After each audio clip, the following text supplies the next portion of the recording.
Galaxy Tamil டிவியில் திரை விமர்சனம் நிகழ்ச்சியில் ராஜமுருகன் இயக்கத்தில் சசிகுமார் நடித்திருக்கும் மயிலாட் திரைப்படம் எப்படி இருக்கிறது என்று பார்ப்போம். விமர்சனத்தை இறுதி வரை பாருங்க. உங்க கருத்துக்களை கமெண்ட்ல சொல்லுங்க.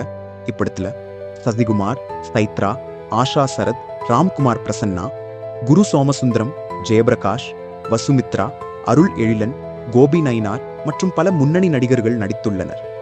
ஒளிப்பதிவு நீரவ் ஷா, படத்தொகுப்பு சத்யராஜ் நடராஜன், இசை ஷான் ரோல்டன், தயாரிப்பு ஒலிம்பியா பிலிம்ஸ். கதை என்னன்னா, கோவில்பட்டி மைப்பாறையில் தீப்பெட்டி தொழிற்சாலையில் வேலை செய்யும் சசிகுமார் அவரது மனைவி சைத்ரா இறந்து போய்விட்டதாக அரசால் போலியான இறப்புச் சான்றிதழ்கள் வழங்கப்படுகின்றன. இதற்கு எதிராக மாவட்ட ஆட்சியர் அலுவலகம் முன்பு தூக்கு போட்டு தற்கொலை செய்ய முயன்று ஊடகத்தை தன் பக்கம் கவனிக்க வைக்கிறார் சசிகுமார். அதனால் காவல் நிலையத்தில் வைத்து அவரை அடித்து உதைக்கிறது போலீஸ். இச்சூழலில் சென்னையில் மிகப்பெரிய அதிகாரமும் பணமும் படைத்த ஆஷா சரத் சிகிச்சைக்கு சிறுநீரகம் தேவைப்பட அதற்கு மருத்துவ ரீதியாக சசிகுமார் சிறுநீரகம் பொருந்துகிறது. அதனால் அவரிடமிருந்து சிறுநீரகத்தை சட்டத்திற்கு புறம்பாக வாங்க ராம்குமார் பிரசன்னா என்பவர் முயல்கிறார். சசிகுமார் தம்பதிக்கு ஏன் இறப்புச் சான்றிதழ்கள் வழங்கப்பட்டன? சசிகுமார் சிறுநீரகம் வாங்கப்பட்டதா? உண்மையில் சுஜாதா யார் போன்ற கேள்விகளுக்கு பதில் சொல்லியிருக்கிறது ராஜமுருகன் இயக்கியிருக்கும் மயிலாட் திரைப்படம். பணமும் அதிகாரமும் அற்று அரசால் தொடர்ந்து வஞ்சிக்கப்படும் சாமானியனாக தோற்றத்திலும் உடல் மொழியிலும் தனது கதாபாத்திரத்திற்கு உயிர் ஊட்டுகிறார் சசிகுமார். பயமும் காதலும் ஒரு சேர கலந்திருக்கும் முகத்தோடு படத்தின் கதையை தாங்கி நிற்கும் சைத்ரா படத்திற்கு தன் நடிப்பால் பலம் சேர்க்கிறார். பார்வையாலேயே கதாபாத்திரத்திற்கான கம்பீரத்தையும் மிடுக்கையும் கடத்தியிருக்கிறார் ஆஷா சரத். பொங்கு வட்டார வழக்கில் பேசி ஆங்காங்கே வரும் காமெடி மீட்டரை குறைய விடாமல் பார்த்துக்கொள்ளும் ராம்குமார் பிரசன்னாவின் பங்களிப்பு பெரிய பிளஸ்.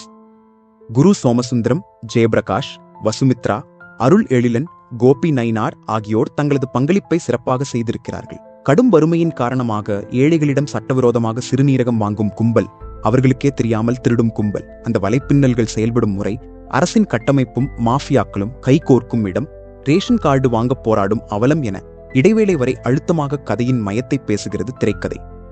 அவற்றை சுட்டிக்காட்டும் வசனங்களும் நெருப்பாக தெரிக்கின்றன.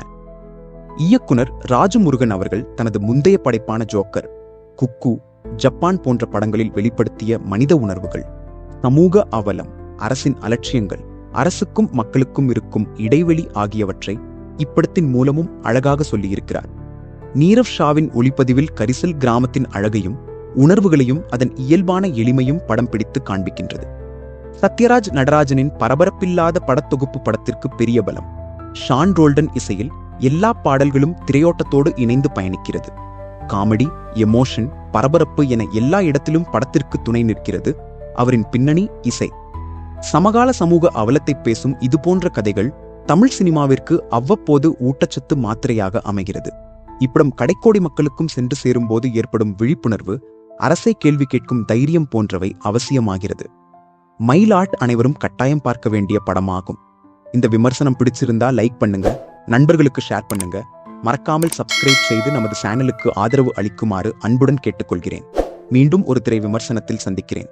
நன்றி.